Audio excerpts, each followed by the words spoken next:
We consume massive amounts of healthy nutrients every single day, assuming our bodies are absorbing them. The reality is much less efficient. The human digestive system acts as a strict barrier, and the vast majority of the vitamins you ingest are simply repelled and flushed out. However, biology contains a specific workaround.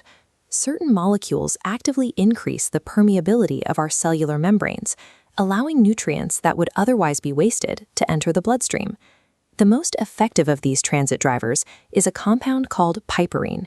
You find it highly concentrated inside this, an ancient heat-producing herb called Piper Longum, known in India as Pippali. This chart compares how much of the powerful antioxidant curcumin actually enters your blood. On the left is standard curcumin intake. On the right is what happens when you combine that curcumin with piperine. The body's absorption rate spikes by 200 times. Without piperine to iniculate these metabolic pathways, the curcumin you eat passes straight through your system, completely unutilized.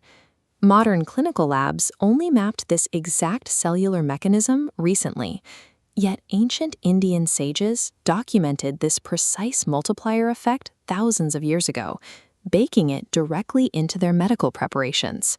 When you look closely at the ancient texts, Pippali emerges as a highly specific technological tool, engineered to manipulate human biology right at the cellular level. To find the earliest documentation, we travel thousands of years into the past, to the Magadha region, where the texts of the Atharvaveda were compiled. In Khanda 6, verse 44, the text lays out a very specific physiological threshold. It states that any person possessing the physical strength of 100 Pippali becomes an environment where disease simply cannot survive. The authors of the Atharvaveda went so far as to elevate Pippali to the status of a Devi, a goddess. They observed that introducing this herb into the body created an impenetrable internal defense. The text focuses on this 100 pepper threshold because it observed a tangible shift in the body, where the herb's intense heat cleared out deep-seated congestion and significantly increased the body's resistance to infection. But using Pippali presents a serious clinical dilemma. Its active compounds generate intense thermodynamic heat. If you give a patient a massive dose all at once, the sheer potency becomes toxic to the organs. The physician Charaka solved this problem by designing the Vardhamana Pippali Rasayana. Instead of a single heavy dose, he created a strict, calculated schedule to trick the body into gradually accepting the chemical heat. This graph maps his exact mathematical protocol. The patient starts with 1 pepper. You are increasing the dose by 1 pepper daily until day 10, allowing the liver to adapt. Then you incrementally step the dosage back down to 0 over the next 10 days. Charaka utilized this precise, aggressive escalation to target the most severe respiratory conditions of his era, specifically the wasting disease of tuberculosis. By slowly scaling the dose up and down to manage toxicity while maximizing absorption, Charaka invented a drug titration method that closely mirrors the precision of modern pharmacological dosing. The surgeon Sushruta applied this same principle in a formula called the Panchakola. It's a precise blend of 5 herbs, with Pippali acting as the primary chemical catalyst for the entire mixture. Sushruta mandated this specific mixture for patients recovering from intense surgical procedures.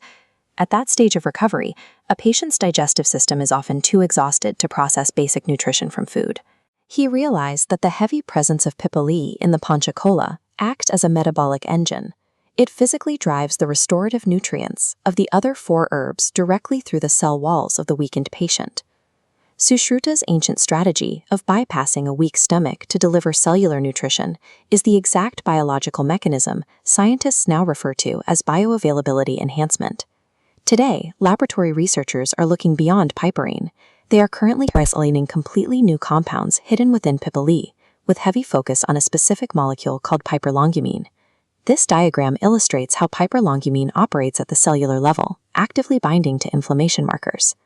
Right now, this specific action is driving clinical trials, testing its effectiveness against colon cancer cells, alongside parallel research into its neuroprotective effects for Alzheimer's patients. It all comes back to a single biological reality.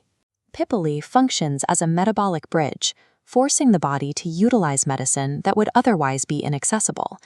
Because this herb dictates how your body processes other chemicals, it requires respect. Due to its extreme potency and heat, clinical protocols like the Vardhamana Rasayana must only be attempted under the direct supervision of a qualified Vaidya. From the hymns of the Atharvaveda to the molecular charts of modern oncology, Pippali demonstrates that the ancient rishis successfully mapped the hidden multiplier mechanics of human biology.